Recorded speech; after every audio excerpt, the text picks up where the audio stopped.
Hello, good evening. Good evening, thank you for your attention. My name is Marianne Trieste. I am an Associate Director, MPA Career Advisor at the Center for Career and Professional Development. And it's great to see so many friendly, familiar faces. Thank you very much for taking the time to attend tonight, both to our students and our employer partners and alumni. We're thrilled to have you here this evening. It is my great pleasure to introduce Ann Lopes, who is the Dean of Graduate Studies and Associate Provost of Strategic Initiatives. Prior to her appointment as Dean of Graduate Studies, Associate Provost, she served as Dean of Undergraduate Studies at John Jay. She is a political theorist by training who has also conducted research on higher education and the scholarship of teaching. She taught for over 22 years before becoming an administrator. So without further ado, I'd like to welcome Dean Ann Lopes. Thank you so much. Thank you. Thank you, Marianne, and thanks to all for coming out tonight. I very much appreciate it. These kinds of opportunities are incredibly important. There's nothing like meeting other people who are networking, who are learning about careers, and people who can tell you much more about careers and how they happen. So much of my story, like your story, is something that happened. Although I thought I would be a faculty member for life and a scholar for life, I became an administrator late in life, so much more towards the end of my career than at the beginning of my career. But I started out as a researcher and then became a teacher, an educator, and became a scholar. So there are many things you're going to do, and many of those things are going to happen as life happens, right? As you meet other people, as you make connections with people, as you become intentional about doing things that you care about. So I hope that you find your passions tonight when it comes to career and networking, and that you think about those things quite a bit. Our guest speaker, our keynote speaker, Mr. Oswaldo Cruz, is an alum of John Jay College. And let me tell you a little bit about him. He currently serves as the Director of Management and Budget at the MTA Long Island Railroad and has spent 12 years working in the field of public administration. How many people are here from public administration? Could I see a show of hands? Yes, so I think you'll find this story inspiring, his story inspiring, as will many other people, because he is a John Jay alum, as I said. And he has worked very much in budget and finance and performance management, in international benchmarking, in strategic planning and operations. Prior to joining the LIRR, he spent almost a decade working for the Bloomberg administration, where he began his career in public service and rose through the ranks of the New York City's mayor's office of management and the budget, and most recently held the position of assistant director of administration of the Justice Task Force. In that capacity, he was responsible for the development and administration of the New York City criminal justice system's operating and capital budgets, which were comprised of more than 23 city agencies, including the New York City Police and Correction Departments and the Court Facilities Capital Construction Plan. He graduated with honors cum laude with a BA in criminal justice and a concentration in police studies. Let us welcome Mr. Oswaldo Cruz.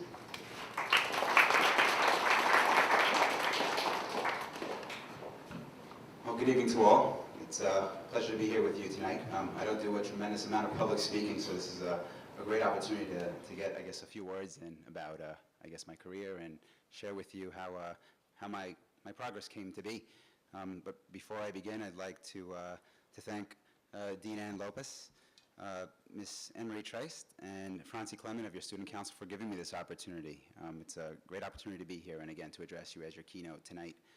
Regrettably, tonight is my first time back at John Jay since graduating back in 2000. It's been a very long time. It's been about 13 years, 13 and plus, if I'm counting correctly. I better be. I'm a budget person, right? I hope I can. It's amazing to see how things have changed. City that never sleeps is true about this city, and and everything in it, and is evident in this wonderful institution. It's constantly changing. I don't remember this building being here. I remember this being a parking facility at one point when I was here, and it's incredible to see how much development there's been here. So, delivering the speech, I wanted to tell you a little bit about my background. So, the opportunity to share with you my career progression, and in doing so, hope to deliver some insight and that may benefit you in your progress in your careers before I tell you a little bit about my career progression, allow me to tell you a little bit about my personal background. So I was born in Queens, New York, to immigrant parents of Colombian and Mexican descent.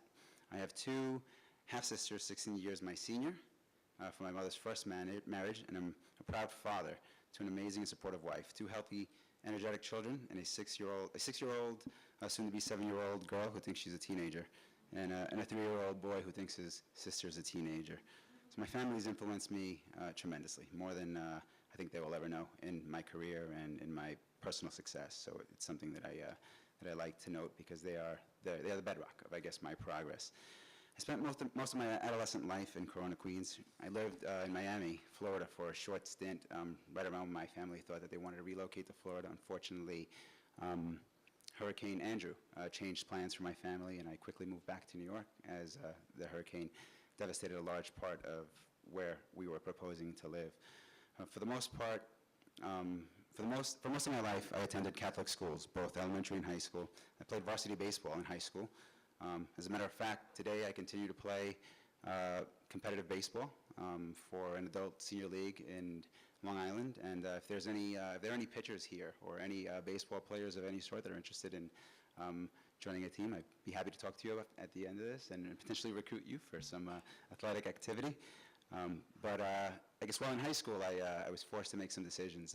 Did I want to continue playing baseball, or did I want a car? Did I want to mobilize myself in the great city? I chose to mobilize myself in the great city, and I gave up playing baseball. I instead pursued a part-time job and bought myself a car. I needed to do so because my family asked that if I wanted a car, I pay for it and pay for the insurance, and I did so because, again, I valued getting myself around in the city. So that was sort of one of my first lessons in network, and the reason I say that is because the way I got the job was through a classmate. Fortunately, his sister worked in a large medical practice. He referred me to his sister, and I went on an interview, and I obtained the job working in a large medical practice as a file clerk, again, which enabled me to purchase a car and get around as I'd liked. So really, the first lesson in professional networking is understanding who's around and who you can network with and what your opportunities are and where you should, I guess, look to pursue whatever it is that you're looking to pursue. In my case, it was a part-time job as a medical file clerk. Not only was it a part-time job as a medical file clerk, but it was actually a job that I thought long and hard about, believe it or not, as initially I was contemplating pursuing a degree in health sciences. So I felt, great opportunity to, I guess, pursue employment in an area that would expose me to health sciences. So much so that first 2 years of my collegiate experience I spent at Hunter College pursuing a degree in health sciences, physical therapy to be exact. After the 2 years at Hunter College, I sort of came to the realization that health sciences wasn't what was in me. It wasn't what I really wanted to do. The reason I was pursuing it was, again, because of my family. My sister, being a nurse, inspired me to want to look at health sciences, and it's not where my heart was. My heart was in criminal justice, and I transferred to John Jay, a move that has defined my career thus far for as long as I can recall. Health sciences is a great career path. I recommend that anybody who is interested in pursuing a career in health sciences do so. It wasn't one for me. Criminal justice was where I wanted to be. So for as long as I can remember, being young, I wanted to become a police officer. It was what I wanted to do. I remember running up and down the blocks in Corona, wanting to be that police officer in the cops and robbers game, never the robber, but always the cops.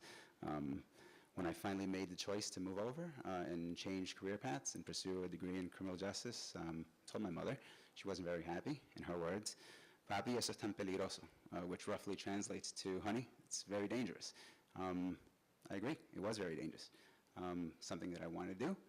Needless to say, I listened to my mom, as I didn't become a member of law enforcement, but I still pursued my passion and my career goals. So in coming to John Jay, I found the niche that allowed me to do that. By the time I was at John Jay, By the time I had decided that I wanted to pursue criminal justice and I came to John Jay, I also realized that I wanted wanted something more. I wanted a better car. I had an opportunity to purchase an old used car through that part-time job that I had taken up, and I wanted something a little bit fancier. After all, I was in college, and I wanted to attract the right kind of companion, and having a car is what I guess what I thought at the time it took. So I pursued a new vehicle of employment, which was a better job in Lower Manhattan, working for the Bank of New York on Barclay Street, reconciling checks. So reconciling checks and accounts for people. So it was a better paying job. It allowed me some flexibility to both work and go to school, earn decent money, pay for a better ride, arguably, and continue to pursue education. So it's exactly what I did. 3 months into the job, they offered me a full-time position, and at the time, I started, I guess, worrying a little bit about what taking on a full-time position and going to school might mean. Lots of worry, but it all worked out for the best in the end, as the job wound up being very flexible and allowing me to pursue night school, day school, schooling in the evenings, schooling on the weekends, which is what ultimately I did to obtain my degree from John Jay. So I fast forward to graduation. So professionally, by this time, I'd swapped jobs a little bit. Back and forth, I'd gone from the Bank of New York, reconciling accounts, to the Hong Kong Shanghai Banking Corporation, which was HSBC, as some of you may know it, in a similar capacity. And by graduation, I'd somehow made my way back to the Bank of New York on Barclay Street in a different capacity, a mutual fund pricing capacity. And what that did was enable me to price mutual funds for the market at the close of business. It allowed me to get closer to, I want to say, the city. It allowed me to focus, it standardized my hours a little bit and allowed me to really get focused on pursuing a career that I thought I'd enjoy, which was finance. I had a knack for numbers in addition to a passion for criminal justice, so it was a logical choice for me.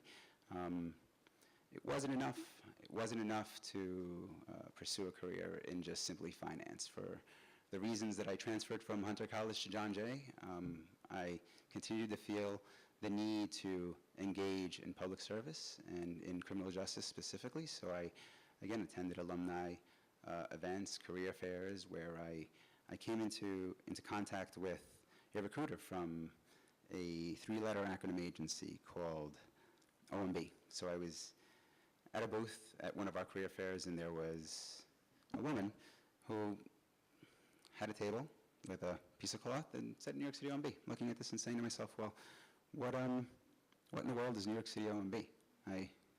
What does budget mean? I mean, being a numbers person, I felt, oh, I think I understand budgets, but what does the New York City Office of Management and Budget do? So I started doing some research and quickly learned about the New York City Office of Management and Budget, so much so that I realized that the office was directly across the street from the Bank of New York on Barclay Street, and incredibly convenient to myself. Some of you may remember, I guess, back in the early 1990s and late 2000s, doing research wasn't as easy as it is today. It wasn't Google and smartphones and sort of looking for information at the snap of a hat.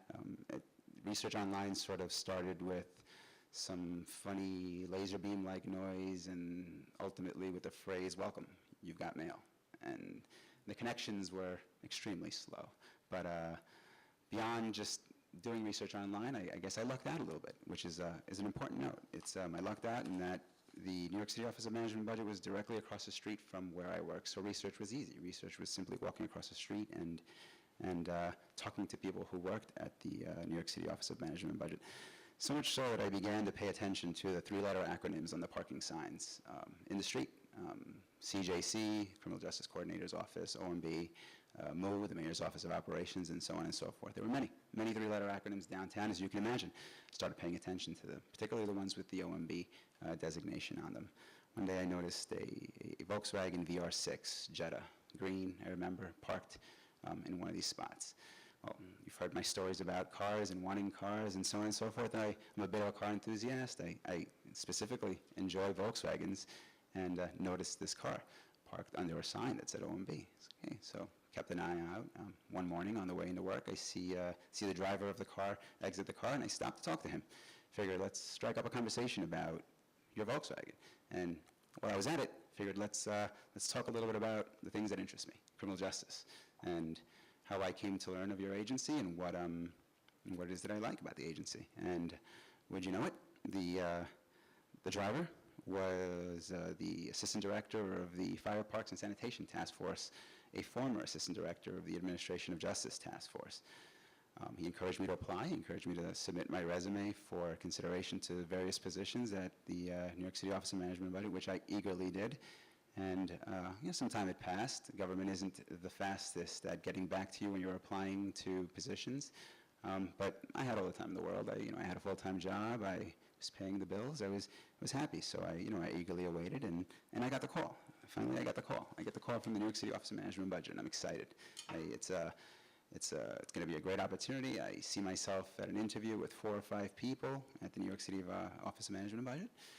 I think I did particularly well on my interview, although I'm not overly confident on the results, and I eagerly await the response to the interview. Few weeks pass, few months pass, no word, follow up. Finally, I get a call that tells me that I was a close second to one position for an opportunity at the New York City Office of Management Budget in a position, in a task force that I would have enjoyed working at.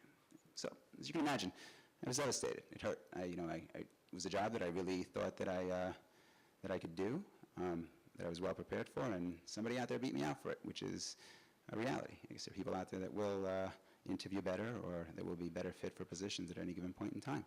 So it was a rough day.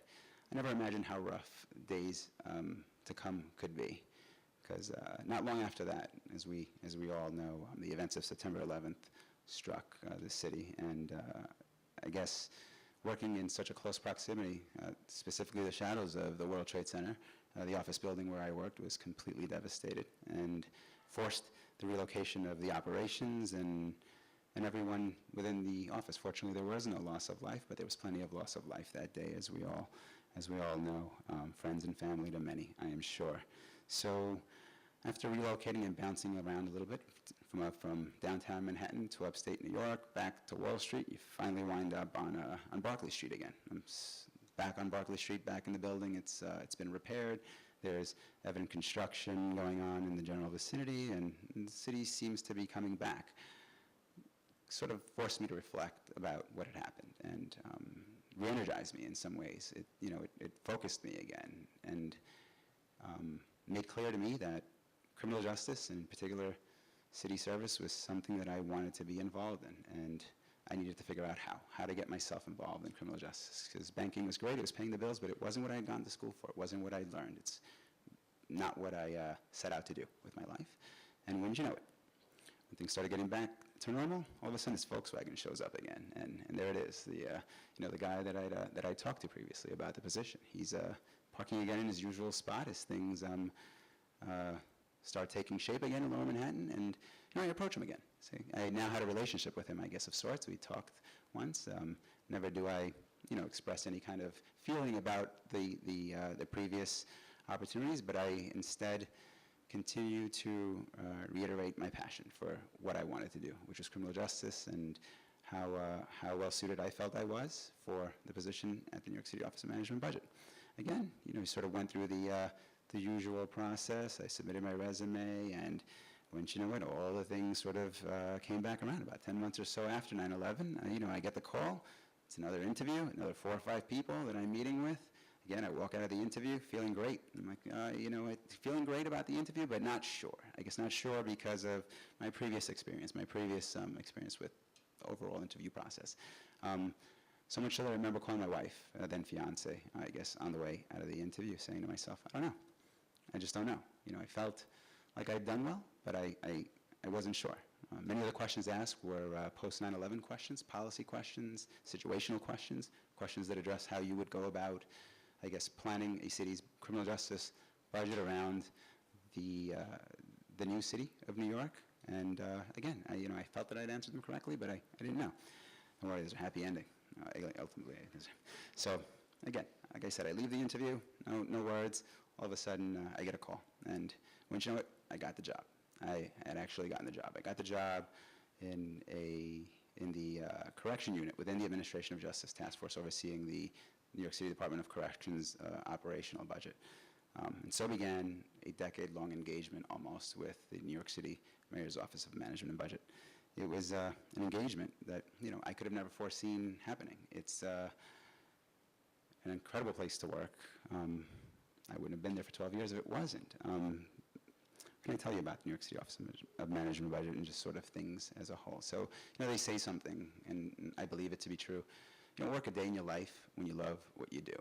And to me, there's been nothing truer than that statement. Like I said, it was almost a decade-long engagement with the New York City Office of Management and Budget, and through the 12-plus, 14-plus, 15-plus hour days that you were forced to put in from time to time, I didn't feel it. I was doing what I loved. I was doing what I wanted to do. I was happy to be there, and enjoying every minute of it. I can't say the same for my family. I wasn't there. I was absent, but the job was great. So I was pursuing something that I loved, and again, I spoke about how important my family was. They were incredible support, and thanks to them, I was able to pursue the job at the New York City Office of Management and Budget.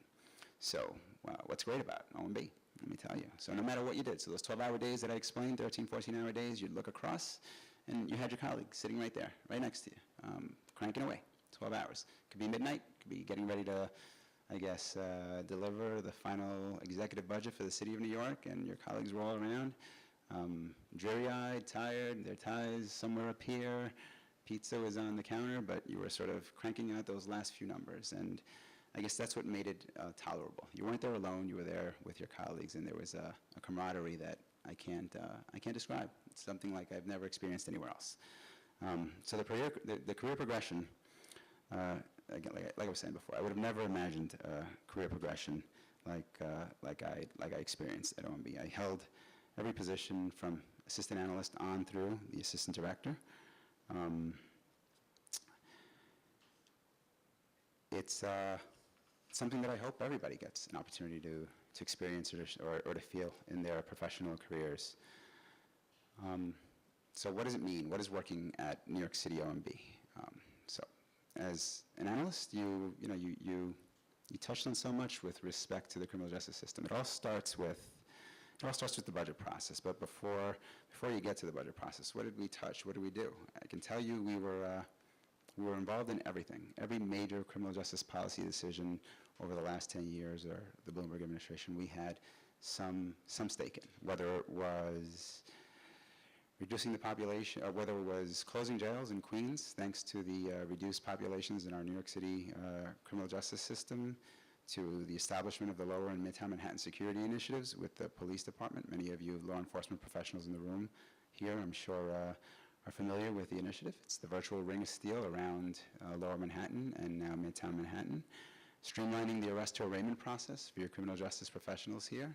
You can remember, and maybe some existing and retired law enforcement, the concept of overtime for the police department. Meant you arrested somebody and they didn't come out for 24 hours. I guess you were busy filling out paperwork or seeing the bodies through the criminal justice system. Well, it didn't have to be 24 hours. You didn't have to release people in 24 hours. You could streamline that process significantly by changing the paperwork, which is what we did in many cases, applying some technology, digital fingerprint returns from the state, and on and on and on. So streamlining the criminal justice arrest to arraignment process, collaborating with the District Attorney of New York on funding of the white-collar prosecution and investigation units. Some landmark cases that you may have read about in the papers were settled in that tenure, where the district attorney was able to use, I guess, an alternative to incarceration of sorts for white-collar prosecution, where you didn't have to shame the company. Instead, you could tax the heck out of them, get a ton of money, reinvest the money in your program, and at the same time achieve the policy changes that you needed to achieve to allow you to feel good about the change that you had effected in the alternative to incarceration of sorts for white-collar. On and on and on. So whether it was negotiation of indigent defense contracts, negotiating with the Legal Aid Society on what their budget should be, negotiating with 18B providers on how much service they should provide to our indigent defense clients, et cetera, all things that we were ultimately involved with in this unit. We touched, like I said, every area of criminal justice policy you can imagine. But beyond, I guess, criminal justice, one of the things that OMB and sort of just a general career in government, when applied correctly, affords you is the ability to see the rest of government. It's not just the criminal justice system. It so happened that I happen to land in the criminal justice system capacity, one where I was responsible for the largest police department in the world. And that police department had a lot of reach, and it got you involved in many, many, many things you wouldn't have imagined, from purchasing helicopters to creating new construction of new police academies and the construction trade, like what it means to build a building, what it means to build a police academy, the design phases, the elements of construction that you wouldn't imagine a criminal justice degree necessarily taking you to, but having the experience and being able to apply what you knew about how a jail should be arranged, or how a particular precinct should be organized. Should it have a detective bureau? Should it have space for cells? Was something that my experience in John Jay afforded me and allowed me to contribute. So I mentioned it all starts with the money. It's all a matter of policy. I guess it's a big chicken egg. What starts first, the policy or the money? I don't know. I haven't found the answer to that question yet. It's usually a mix of one of the two. But it's amazing that OMB does what it does day in, day out. It's the budget work is tedious and nerve-wracking at times, but oversight of these initiatives and day-to-day budget for these agencies in and of itself was a massive undertaking. Yet OMB discreetly does this day in, day out, delivering balanced budgets for the entire city. And as I mentioned, another thing that it does is it exposes you to other areas of government as a whole. Much the reason why I transitioned, I guess, from criminal justice to transportation. Transportation wasn't something that I ever thought I'd be transitioning to ultimately. What's the correlation between transportation and criminal justice, you ask? Well, there isn't an obvious one outside of both being systems of sorts, outside of, I guess, the ability to take two seemingly different things and correlating them and presenting them the way you need to at an interview for a job. The network, believe it or not, well, for me, it was the network. For me, it was OMB. There are OMBers and criminal justice people, John Jay alum, everywhere. You need to recognize that network and tap into it, because they are your sources for what your employers are going to want to know as you're seeking employment in areas beyond, I want to say, criminal justice or just public administration as a whole. So I guess I've talked a lot. My mouth is feeling a little dry. I'll take a little break for a little bit of water.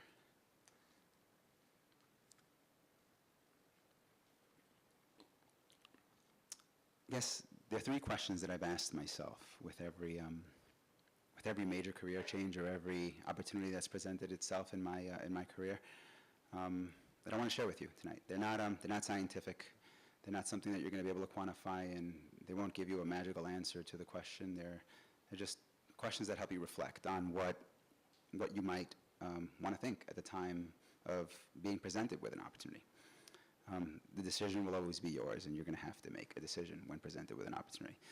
The first question that I ask myself is this job or function an opportunity of a lifetime? What does that mean? Sounds simple. It's an opportunity of a lifetime. It's not that simple, I guess. What is an opportunity of a lifetime? Is it a $10,000 raise from your existing salary? Is it the opportunity to work more with more people? Is it a job that you love? I tend to define it as, is it an opportunity that if I wanted it in 2 years, 3 years, 4 years, any time in the future, I would not have the opportunity to pursue for one reason or another. Hence, an opportunity of a lifetime. And again, you answer that question for yourself. The second question that I ask myself is, have I reached my maximum potential at my job? Again, another sort of abstract question. Have you reached your maximum potential? What does that mean? It's very personal. Is it, are you feeling maybe that a particular job situation due to a troublesome supervisor is holding you back, and you feel like you haven't or you're not going to progress? Could you move to the left? Could you move to the right? Could you move diagonally? Could you move up? Again, really take into consideration the words. Have you reached your maximum potential in your current capacity? And again, I wouldn't limit that to a challenging supervisor or difficult times. You may work 12 hours, but you may still have more potential in your careers and in your current capacities. And then ultimately, I guess for me, the million-dollar question is, do I like what I'm doing?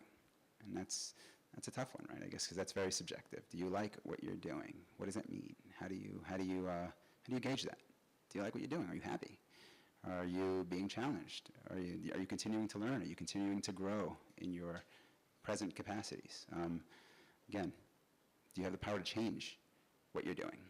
All things that I'd like to consider when thinking about, do I like what I'm doing? And again, I invite you to sort of ask yourself those questions as you look to progress through your careers. I'll say that for myself, questions weren't easy. I asked them to myself every time there's a new opportunity. Every time a new opportunity presents itself, I'm thinking about these questions. And I asked myself these questions when transitioning to the Long Island Railroad.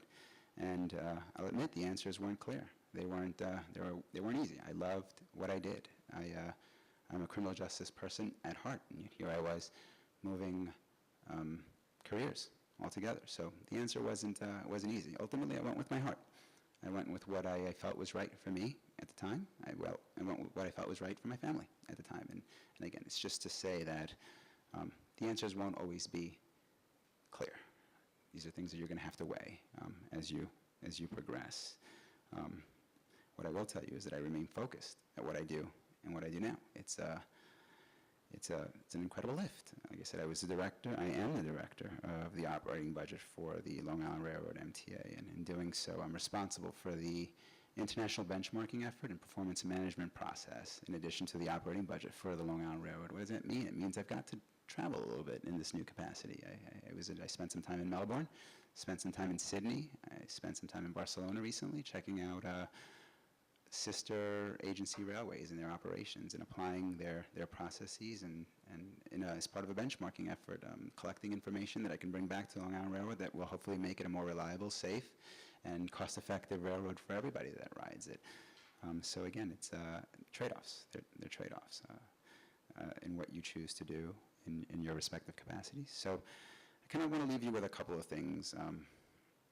One thing is a quote that I used to hang in my office, and I've become a little more laid back in my days now at the Long Island Railroad. It's a different culture. It's something that I've had to learn to acclimate to. It's very different than the mayor's office. So I haven't hung this quote quite yet on my office wall, but I plan to do so one day. And it's a General S. Patton Jr. quote, which reads as follows: "A pint of sweat will save a gallon of blood."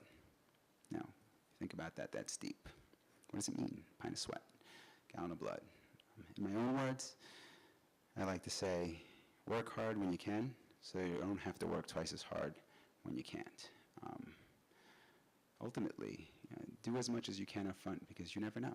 You never know what the future holds. Prepare. Be prepared for as much as you can. Prepare for what you don't think you need to be prepared for. And it's almost guaranteed that you will be prepared for what you don't know you need to be prepared for. With that, I welcome any questions.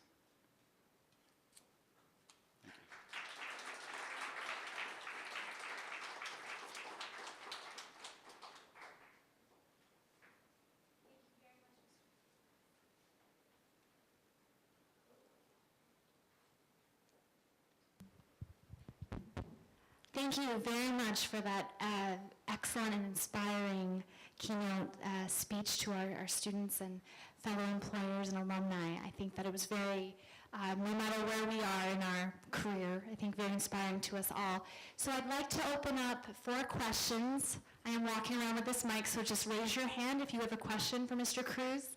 And there's actually a microphone over on that side as well. So any questions, you can ask about anything.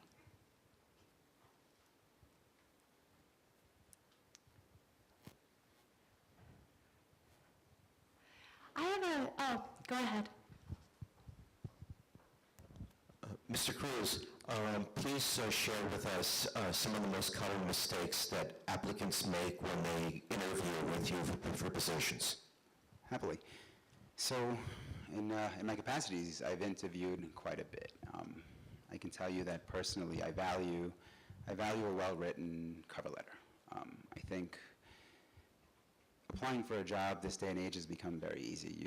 You basically send your resume out to postings almost robotically of sorts. So it's hard to decipher when you receive 2,000 resumes for one position, which ones stand out. For me, it's taking the time to read through the cover letter and knowing that somebody has thoroughly researched the position that they're applying for, and that it wasn't just simply a robot resume, somebody who understands the organization, somebody who knows that, who understands the position as best possible, who's researched the position and wants to excel at the particular position, and expresses that in their writing.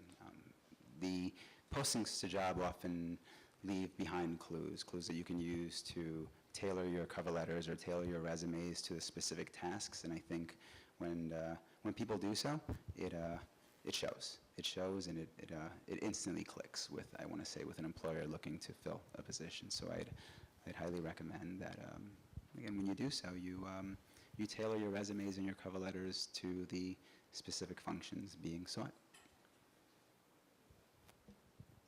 Thank you. Okay, next question. Hi guys, my name is Franzi Clement. I interned for Mr. Cruz, and I'd just like to ask a question to, I guess, to open it up generally. What kind of skills in college do you think you should transfer into the workforce? What kind of, well, sorry, let me rephrase that. What kind of skills should you use when you're, what kind of college skills should you use, your academic skills should you use when you're transferring into the workforce, and how well do you think it prepares you for your position? Well, Francie, as you know, internships are great ways to get your foot in the door and to understand, I want to say, the business as a whole. And nowadays, internships are, I guess, widely available and almost as competitive as jobs in many ways. We've got an internship now at the Long Island Road where we received almost 1,000 resumes to look through. I guess so. Internships are a great way. But I guess before getting to the internship, what makes a good intern, or what skills should again, you bring to the table when applying for an internship or a job? I guess with respect to an internship, it's I see them as two-way relationships. It's not just getting somebody in for a summer or for a period of time and working them to death and trying to get accomplished everything that you need to get accomplished, but really it's about teaching them practice and making sure that when they walk away with an internship, they walk away with something that's valuable that they can apply in their careers and in their future in some way, shape, or form. Francie, you may speak to your experience later. I know we've spoken quite a bit about your experience, and I'm happy to know that it's helped you tremendously. And again, sort of getting back to specifics, nowadays, data is huge. Understanding data, mining data, organizing data, pivoting data, relational databases are huge in the workforce. It's in some way, shape, or form the crux of CompStat, sort of the correlation of data and understanding the patterns that occur in the data and using those patterns to better, I want to say, inform decisions for the police department. And it's something that's sort of been cross-applicable now across government and many private, and all of private industry and government slowly. Understand how to manipulate it, understand how to work it. It's an incredibly valuable tool, and to do so means becoming proficient in things like Excel and Access and some of the more advanced relational databases out there. So those are my recommendations.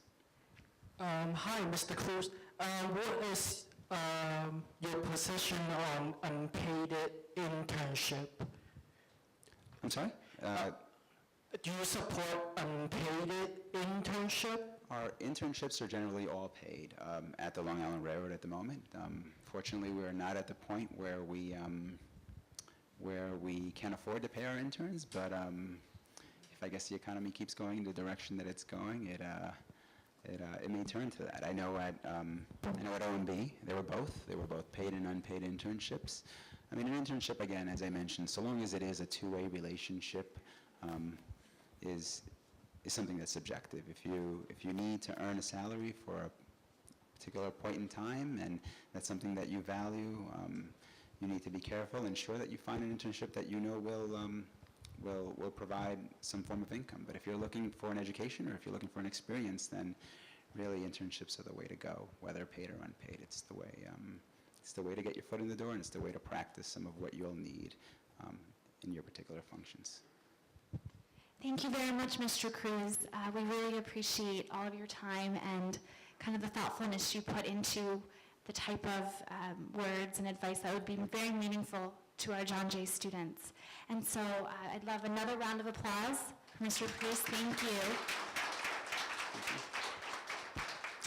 Next, I'd like to introduce Franzi Clement, who interned for Mr. Cruz, but is also our Student Council graduate representative. So he has some information about Student Council, and afterwards we'll have our employer partners come up to the podium. We'll introduce them as well. Many of you received their biographical information, so you'll be able to put a face to a name of these people that you've read about. Thank you. Thank you, everyone. Thank you for coming here. Keep this brief. I know everyone wants to get home, to get home, we got school, so we all have school tomorrow. Okay, so I'm a member of Student Council. How many people are aware of what Student Council actually does? Raise your hand, please. We have one member in the audience. Two members, okay, my man Jay, who's also a Student Council member himself, is here. He's a photographer here, so he'll be taking pictures. Well, Student Council is, to be brief, Student Council is a student organization ran inside John Jay. Student Council basically elects representatives from each level of academics, so undergraduate and graduate students, to serve on your behalf to develop activities, events, workshops in behalf of their students. Now, their main responsibility is basically promote on your behalf professional and recreational activities. Now, you guys might not be aware of something. How often do you actually look at your bill for the semester? Raise your hand.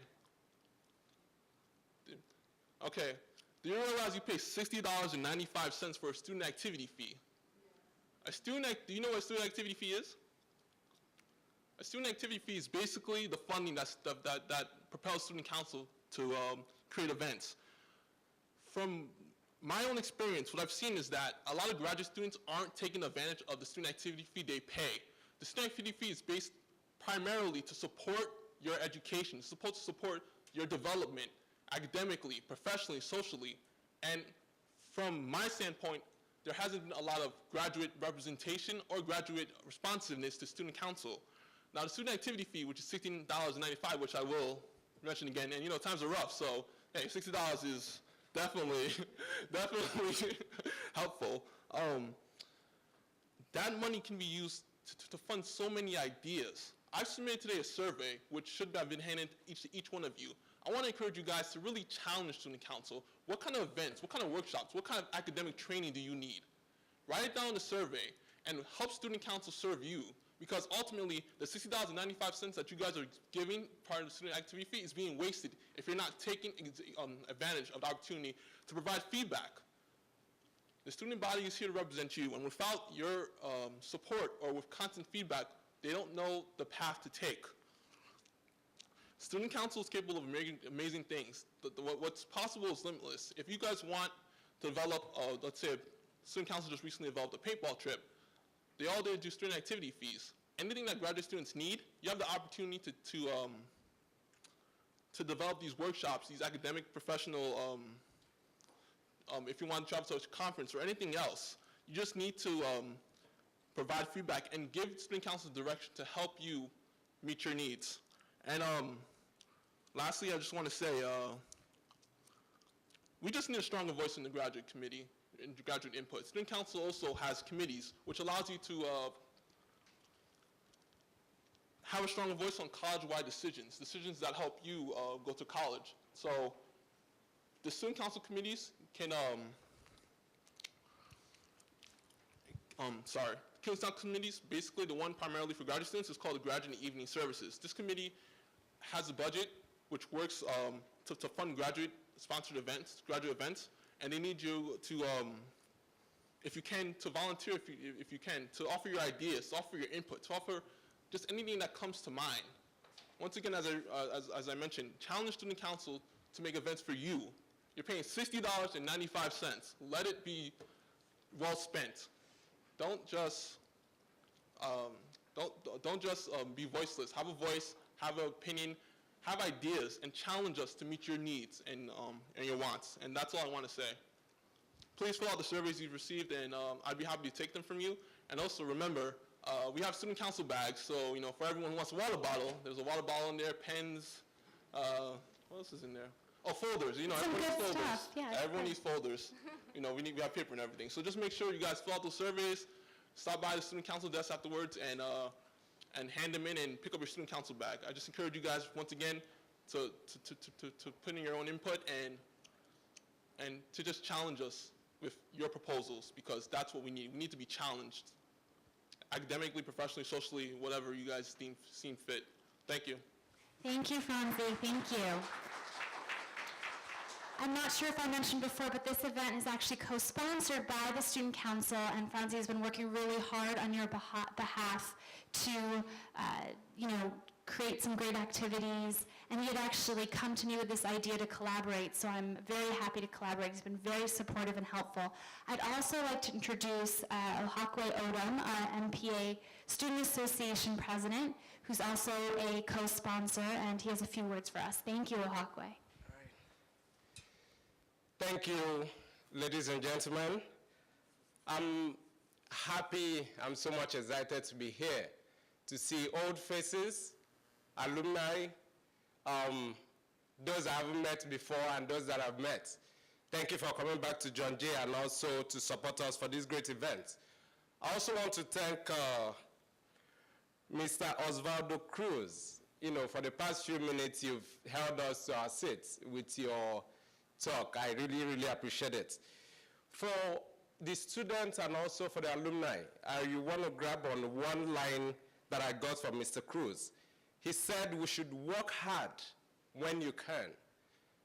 I know of someone that really inspired me. He graduated last semester, but up to now, he's still finding it very hard to get a job.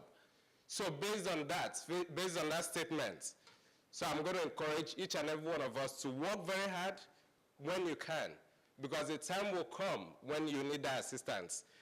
Finally,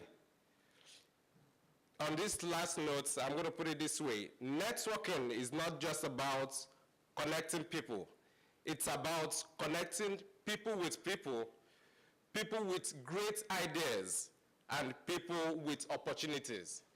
So just put on those very few words. Feel free to network, feel free to meet, one or two people, and also exchange your cards. Thank you, and welcome back to John Jay. Thank you very much, Ohakwe. Without further ado, I'd like to start introducing our employer partners who are in attendance. Many have come from quite far away, even some on their days off, in fact, to be here, so we're very honored to have them. Good evening, everybody. My name is Flor Perez. I'm the Assistant Director of Human Resources for the New York City Business Integrity Commission and also a John Jay alumni. And I'm here today just to speak to you in regards of human resources and the common mistakes and some good things that I see from recruiting. One thing I did want to mention, though, because I heard about the question about the unpaid internship, is do not shy away from unpaid internships. Just because they're not paid, it doesn't mean you can't get things out of them. For instance, as you can see in my bio, in all of my internships, which I've done 3 of them when I was in John Jay, they've all offered me full-time employment afterwards. I haven't always taken it, but it's always how much you put into it. And in my human resources, most of our directors, they'll call back their interns once they graduate, the ones that really left a mark. So it's really how much you put into your internship. It's not how much you get paid. But I do understand that people have certain challenges. For instance, when I was at John Jay, I was also a full-time employee. So I couldn't have a full-time internship or anything like that. But I was actually able to get an internship, an unpaid internship, intermittently with the Queens DA's office. Their Crimes Victim Advocate Unit actually has an event every year, and they needed somebody to manage that project, but they couldn't have somebody do that full time, so they were looking for an unpaid internship, someone to do an unpaid internship. And they actually recruited me every year. I would do most of my work, unfortunately, from my house, when I was studying for John Jay and everything. But they were nice enough to, want to take me on right after I graduated from John Jay. But unfortunately, the New York City Business Integrity Commission also offered me a full-time job after I finished an internship with them, which spoke a little bit more to what I was learning here at John Jay as a concentration in human resources. So do not shy away from unpaid internships, because they will pay you back, whether it's from a recommendation, full-time employment, or simply just networking. But it's definitely worth it. And feel free to ask me any questions. Thank you so much, Flora. Thank you. Next, I'd like to call Mr. Henry Perez, who actually did come in on his day off from New Jersey fighting traffic. So he's a very proud, actually double alumni of John Jay, both his undergrad and master's degree. So thank you, Henry. I'm vertically challenged. Thank you. Good evening. My name is Henry Perez. I'm a special agent with the United States Postal Service Office of Attorney General, and basically I work for a federal law enforcement agency, and what we do is, we're the internal affairs for the Postal Service. We focus on internal crime in the post office, dealing with employees, contract fraud, workers' comp fraud, healthcare fraud, unemployment fraud, mail theft, narcotics. Been doing that for about 3 years. Before that, backtrack a little bit, I was a student co-op, which is basically a paid internship, like my colleague was saying. Internships are the way to go. If you can get an internship, whether paid or unpaid, I would tell you to go for it, because you're going to get in an agency, you're going to find out who's hiring, who's not. You'll meet contacts in other agencies. It's a world of opportunity. So if you can do an internship, do it. That's how I got hired. And in the 7 years that I've been with the agency, between an internship and as a special agent, there have been 10 interns. All of them got hired, either federal law enforcement, CIA, local, all of them got hired. So I went here for my undergrad, went for grad school as well. It's a great school. You have any questions, feel free to ask me about the hiring process. I know everyone has questions about how to get hired, USA Jobs, this, I was on there. I know how you guys feel. You'll go on USA Job, you find a job, it's like, oh, there's nobody hired. People are going to hire, trust me. The government needs law enforcement, so it's a good career, and I'll leave it at that. Thank you very much, Henry. Thank you. Next, I'd like to call Mrs. Shannon Castang-Fagans, please. Thank you.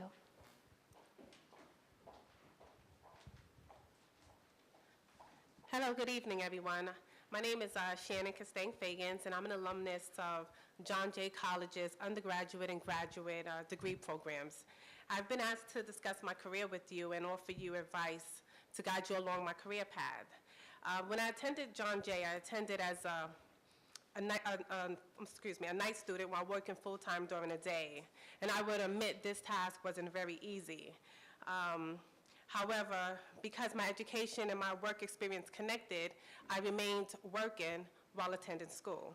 As an undergraduate student, I was employed at the Manhattan District Attorney's Office, and while there, I noticed that many offenders were repeat offenders. I decided to advance my skills in graduate school and conduct a thesis on reentry and reintegration in the hopes of discovering the factors leading to recidivism. My research training and graduate thesis made me the perfect candidate to work as a court analyst in the New York State Unified Court System, where I worked for the Deputy Chief Administrative Judge for Justice Initiatives. In that capacity, I assisted with state-run projects and operations to ensure equal access to users of the court. Upon completing graduate school, I wanted to expand on my academic and administrative knowledge and get firsthand experience. I became the vocational educational case manager within the Manhattan Drug Courts, also known as MDC. MDC is an alternative to incarceration program, and it sends its participants to drug treatment instead of jail or prison. What I do there is interview all potential participants by conducting psychosocial assessments. I provide updates to the judge, and I assist in obtaining employment. I assist them in obtaining employment, furthering their education, and or receiving vocational training. Part of the reward for a participant successfully completing Manhattan Drug Court is that they will have their felony or misdemeanor dismissed and or have their felony dropped down to misdemeanor, depending on their plea agreement. My employment came full circle with my education here. My duties at MDC attempt to reduce the recidivism rate and was right in line with what my graduate thesis was all about. I would like to offer you two pieces of advice to assist you along your career path. The first one is to find your passion. I think this is very important. I am a first generation in this country, and did not have a lot of career insight or mentors. At times, I felt lost in finding my purpose, but my passion kept me vigilant. Before being hired at the DA's office, I was turned down for a position there 6 months prior. Had I given up and not made the second attempt to work at the DA's office, my career path could have been very different. My last advice or suggestion, if you will, is that if anyone is interested in working for the government, I encourage you to sign up for the e-alerts within the city, state, or federal civil service websites.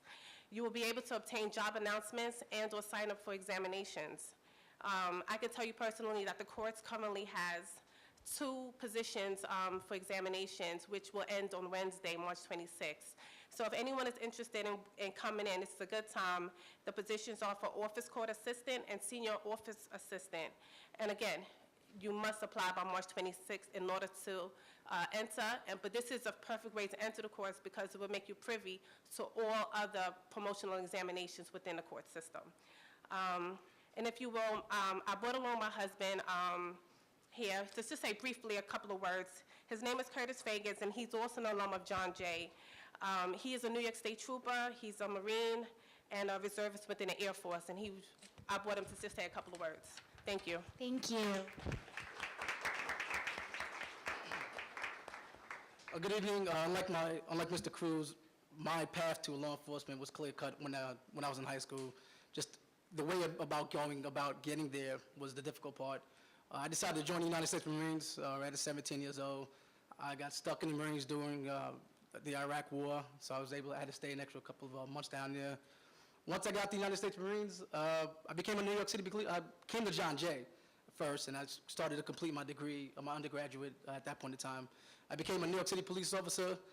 I like NYPD, I wasn't satisfied. I got the opportunity to become a New York State trooper. There was a lot of, I knew nobody that was a state trooper. Everybody from John Jay was NYPD or some kind of federal law enforcement, family, friends. Nobody I knew was a New York State trooper. Being a Marine, and hearing that it was tougher, that was the decision I decided to go, and it was probably one of the best decisions that I made in my life. Some of my job, some of the things I do in my job doesn't include just the highway, which is what I thought coming from Queens and living in Long Island now. I thought troopers, all they do is the highway. A little bit known, I worked in Harlem. I've knocked doors down in Brooklyn, Harlem, Long Island. I've worked all different parts of the state. I've worked in different states. I've worked on the border, Indian reservations, doing complaint work. It's a very vast and excellent job opportunity. What I would say to the students here, don't limit yourself just to NYPD and local law enforcement that you primarily see here. There are a lot of law enforcement opportunities out there that exist that you don't hear too much about. You had a special agent from the Postal Department that was over here. You have FBI. You have a lot of different law enforcement opportunities out there. While being a state trooper, one of my tasks included protecting Governor Patterson and his family. What that did, that opened up doors and meeting different and a various different network of people. So just like you guys are networking now, I was able to network while I was protecting the governor. I networked with the lieutenant colonel who was part of the Air Force Reserves. With my background as a Marine and do what I did as a Marine and as the governor's protector, he opened up a couple more doors to allow me to become an intel officer in the United States Air Force Reserves. I went to training for about 1.5 years with my wife's blessing before we had kids, completed it, and now I've been an intel officer in the reserves for about 2 or 3 years now, in addition to being a state trooper for about 10 years. So I would encourage you to don't close your door just on NYPD and law enforcement that you see, but look at other other law enforcement agencies that are out there that you don't see. And good luck to you. Thank you. Thank you very much, Mr. Feggins. Thank you. Next, I would ask Mr. Stephen Campbell, President of Corporate Security Resources, as well as the John Jay alum. Thank you. Good evening, everyone. My name is Stephen Campbell. I'm the President of Corporate Security Resources. We are it's a functional name. We're a corporate security and investigative services firm for our clients, been in business since 1992. In the write-up that Marianne has put together, you can read about the company, and you can read about myself as well, but suffice it to say I'm former law enforcement. I am a former senior manager in proprietary corporate security, and of course now I own my own company. Most importantly, though, I'm a graduate of John Jay, and I'm here to network, and hopefully that's what you're here to do as well. Networking is an art, and I really encourage you to develop it. It's probably been the most useful thing for me in my career. And remember, networking's a two-way street. You got to give to get. Don't simply expect to walk up to people, ask for a business card, and ask what you can do for me. It's really, what can I do for you? How can I help you? And that encourages more meaningful discussions and quality networking. That's really what I would encourage you to do tonight. I have a table in the back. Stop by, see me, and network with me. Thanks very much. Thank you very much. Thank you. Next, I'd like to call Mr. Daniel Sereno, and he has brought one of his colleagues as well, Brittany, if you'd also like to join. Thank you.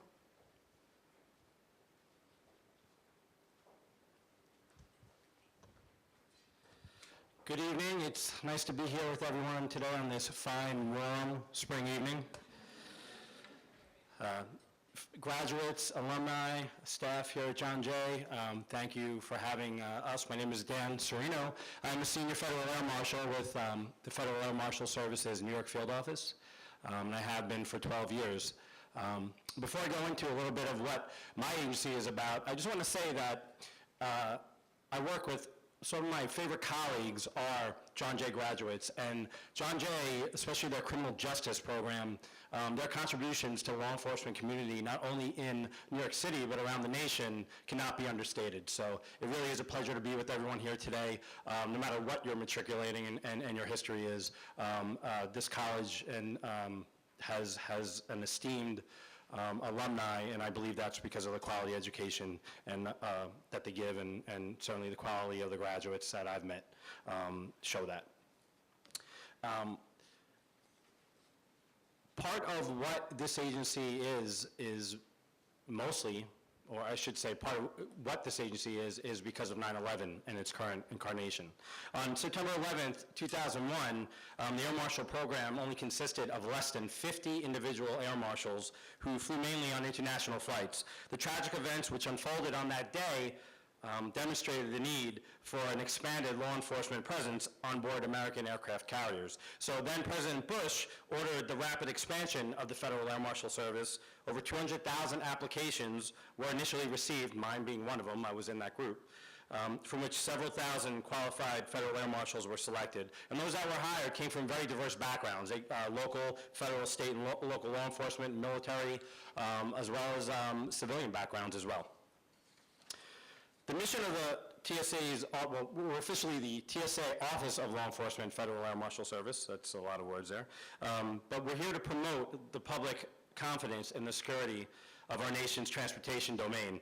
And to achieve this mission, the FAM service on aircraft worldwide. We conduct protection, response, detection, and assessment activities in airports and other transportation systems. We maintain TSA's state of preparedness and coordinate incident management. And we train and manage all armed pilots, which is the Federal Flight Deck Officer Program, and coordinate all TSA K-9 assets.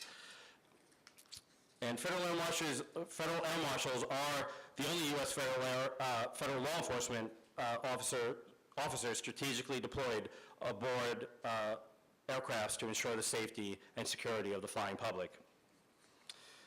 Some of the key requirements for the job, just in case, I want to go just a little bit into what we are and what you have to do to qualify, because we are kind of a quieter agency that we rely on anonymity a lot, so you don't see a lot of us in the press or on the news or even stories that really relate to the agency. So just basically, you have to be a U.S. citizen, you have to pass a physical exam, be able to maintain a top secret security clearance, and submit to pre-employment drug testing.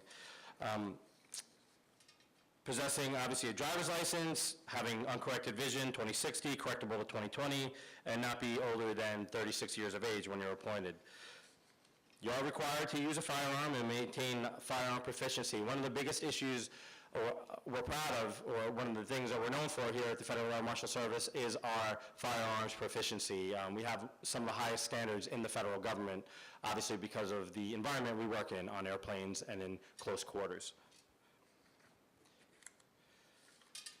And FAMS, we rely heavily on training to protect the public. The following is a short list of training FAMS can encounter, which include investigative techniques, criminal terrorist behavior recognition, aircraft-specific tactics, close quarters self-defense measures, and firearms proficiency, as I said. And we currently have 25 field officers across the nation. We have assistant federal security directors that are at airports nationwide.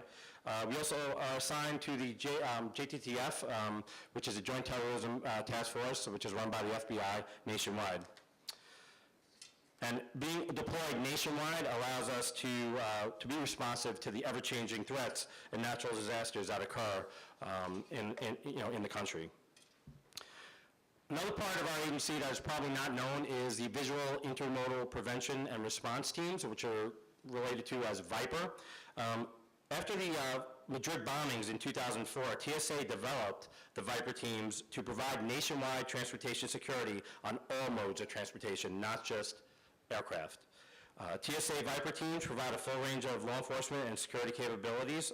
They're comprised of not just FAMs, but of transportation security officers, TSA certified explosive detection K-9 teams, as well as other federal, local, and state law enforcement entities. I know there have been individuals from state troopers here and NYPD and also other local and state law enforcement, and we work with them in conjunction to keep all modes of transportation safe. And we have augmented security at key transportation facilities, including commercial aviation, air cargo, mass transit, maritime, pipeline, and freight rail. And also, VIPER teams work with local security and law enforcement officials to supplement existing security resources, provide deterrent presence and detection capabilities, and introduce an element of unpredictability to disrupt potential terrorist planning activities. And going forward, and being a part of this organization for 12 years has been one of the greatest opportunities of my life. Certainly, the Federal Air Marshal Service, because it did grow out of 9/11, I think we all in this room could wish that it never happened. But the fact that it did happen, and we continue to work towards a risk-based security way of approaching security for our transportation, has worked and it continues to work. And in the 12 years I've been doing this, it's been an honor because we owe it to not only the victims of 9/11, but their families, to people of this country, to people all over the world who hope to go from point A to point B, whether it be on a plane, train, or whatever it may be, and get to where they're going safely, and shouldn't have to worry about attacks during that travel. And it really has been an honor to be a part of this organization. Again, I'm joined with my colleague, Federal Air Marshal Brittany Raffa. We have a table in the back. If you'd like to ask us questions, we'd be happy to do so. And again, thank you very much for having us here. We're proud to be a part of this.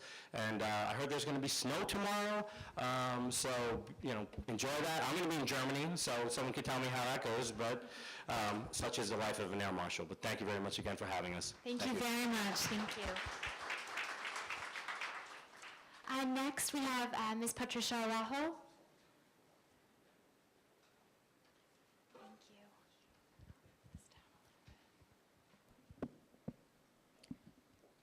Happy Monday, everybody. Short and sweet. I am a federal mediator with the United States Equal Employment Opportunity Commission. Before that, I worked as an investigator for the same agency, and before that, I was a compliance officer for local government agencies. So I'm in here to invite you to apply for a non-paid internship, either for the summer or the fall or anytime you want, because we are open 24/7 when it comes into becoming a student and an intern with us. I'm biased because I also teach here in John Jay, investigations and auditing. And primarily my students are either future IGs or in human resources. So human resources guys, we need to hire my students. And Marianne have my phone number and my email, and please get in touch with me because you are our future. And we are here really to share with you so you can be better than us. Thank you. Thank you, Patricia. But without further ado, I'd love to open up the event for open networking. Now you have an idea of who our employer partners are. We also do have very supportive other John Jay alums in attendance, so please don't hesitate to introduce yourself to those around you. Please have some refreshments, as I mentioned, kindly co-sponsored by the Student Council, MPA Student Association, as well as the MPA Academic Department. And we will hold the raffle, which is for Barnes & Noble gift cards, at the end of the session. Thank you very much. Thank you.